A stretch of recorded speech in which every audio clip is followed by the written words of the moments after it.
салому дуруди бе поён ба ҳамаи шумо мухлисони азизи телевизиони варзиш. Ин барномаи дар шабакаҳои иҷтимоист. Ман Фирдавси хурсандам. Рафтем.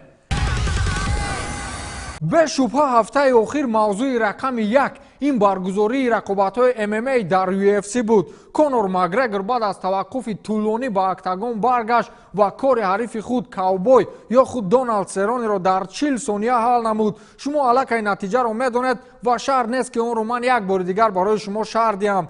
имрӯз атрофи ҳамин мавзӯъ ҳарф хоҳем зад. дар пешгӯии худ ҳама бар он буданд ки Конор ғалаба мекунад. Шояд ягона нафаре ки 100% мутмаин буд ки Каубой Конорро мезанад, ин Дэн Билзериан, бозингари ҳирфавӣ дар покер бошад. Медонед барои чӣ? Барои он ки ӯ $1 миллион ба ғалабаи Сероне гузоштааст. шумо тасаввур мекунед ки то кадом андоза таваккал кардааст $1 миллион. ин кори шӯхӣ нест. барои чунин шартбандӣ инсонро мебояд як 10 шиша шаробу 2 килограмм героин истифода бурд то ба чунин корҳо даст бизанӣ. сархати расонаҳои иттилоотӣ низ чунин навишта буданд. Конор дар 40 сония Дэн Билзерианро маблағи $1 миллион муфлис кард. ӯ дар саҳифаи твиттери худ пеш аз рақобат ҳамон шартбандӣ ё худ баргаи ставкаашро нишон дод ки дар ҳақиқат $1 миллион хобондааст. вале ӯ дар ин маврид иштибоҳ кард ва $1 миллион худро аз даст дод. хай барои онҳо миллион чизе нест. гуфти он гапҳо аз лаби ҷебак.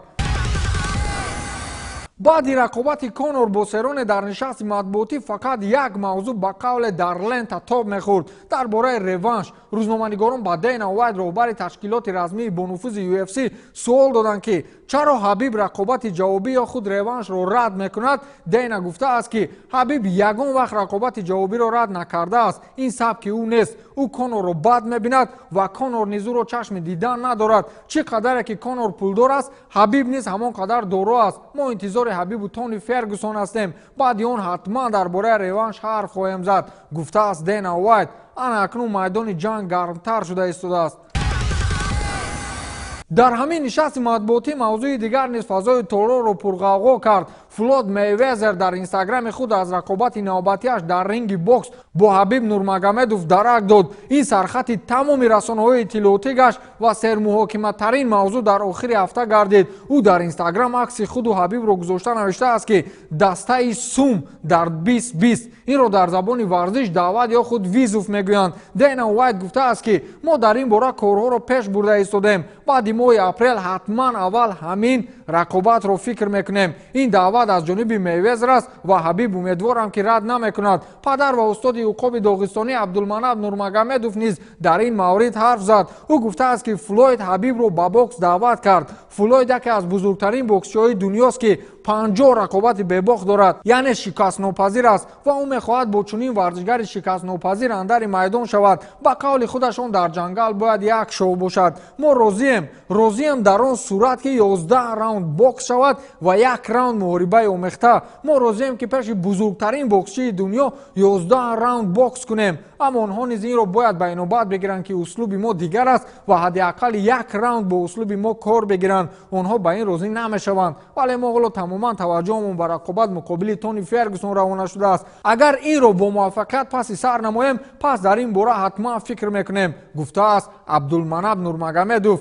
бовар кунед дар ин мавзӯъ моҳо гап занем тамом намешавад, лекин мо тамомаш кардем. меравем майдони футбол, он ҷо низ гапҳо хеле зиёд аст.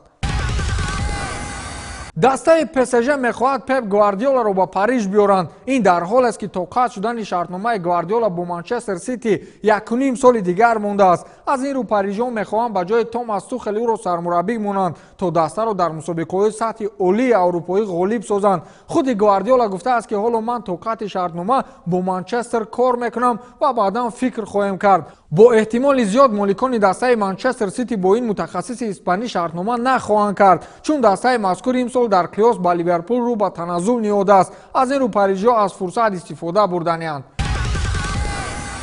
Лионел Месси аз сармураббии нави дастаи каталонии Кике Сетьен хоҳиш кардааст ки Серхио Агуэроро харидорӣ намоянд. ин дар ҳоле аст ки Луис Суарес, ҳамлагари дигари дастаи каталонӣ, то охири мавсим дастаро кӯмак карда наметавонад. аз ин рӯ Месси хостори он аст ки ба ҷои ӯ Агуэроро биёранд то дар бозиҳои баъдӣ дастаро кӯмак намоянд. ёдовар мешавем ки риштаи дӯстӣ миёни Месси ва Агуэро аз азал буд.